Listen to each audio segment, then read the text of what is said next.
My boss stole my $10,000 Super Bowl tickets to impress another client, but he had no idea that the original owner was planning to corner him in our next meeting. A few years ago, when the 49ers made the Super Bowl, I was working at a consulting firm. I was the day-to-day lead on a major account, and the client and I became great friends. Since he knew I was a die-hard fan, he decided to surprise me with 2 of his company's prime tickets. However, instead of handing them to me directly, he passed them to the managing partner of our firm, a guy we will call Dickhead Partner, to deliver them to me as a surprise.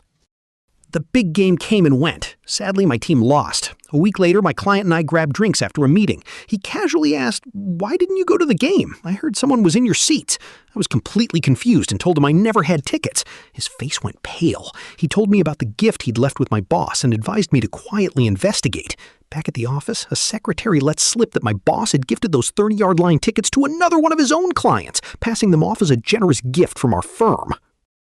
I was absolutely furious. I considered confronting my boss directly, but I realized that since the client was the one who noticed, letting him handle it would protect me from any professional blowback. I texted the client, explaining that my tickets had been given to another client of our firm. The client was outraged and immediately replied in all caps, asking if I was kidding, followed by, "Pretend I never told you, let me handle."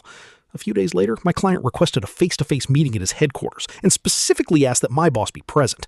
My boss, completely clueless, happily booked our flights. When we arrived at their office, the client had orchestrated a beautifully awkward trap. We entered the conference room, and sitting there was our usual contact team along with a woman we didn't recognize. My client introduced her, saying, "Hey, this is Stephanie, a VP here. You guys must already know her from the Super Bowl." Stephanie shook my hand and played along perfectly, saying, "Oh, I don't think so. Did we meet there? I'm sorry if I forgot." The client smirked and replied, "Geez, Stephanie, how much did you have to drink? They were sitting right next to you." The client looked at me, and I chimed in, "Sorry, I wasn't there. Are you thinking of someone else?" At this point, my boss was looking visibly uncomfortable, turning bright red. He stammered and tried to make an excuse, but Stephanie spoke over him, saying, "No, people from that other company were in those seats. Why did we give our seats to them?" My boss stammered again, and the client directly confronted him. "I gave you those tickets for my friend here. Did you give them to someone else?" My boss tried to cover, saying there must have been a mix-up at the office, but his face was completely flushed. The client packed up his things and said, "This meeting is over. I think I owe you a thank you lunch. Stephanie, join us. Managing partner, go home and expect to hear from us next week." My boss tried to join to do damage control, but Stephanie coldly told him it was a bad idea and had security escort him out.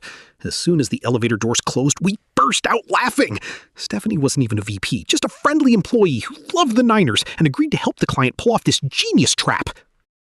While we were at lunch, my boss desperately texted me, begging me to cover for the firm. On the client's advice, I waited a couple of hours and replied with our conditions. The client demanded that the firm pay for the $10,000 resale value of the stolen tickets, pay for our expensive lunch, provide a direct written apology, and ban my boss from ever working on their account again. The other partners agreed, making my boss pay the entire $10,000 invoice directly out of his own salary. He also lost his profit share on the account. I looked like a hero for saving the client. I left for a better job a few months later, and the client eventually took his business to a competing firm. Would you have let your boss off the hook so easily?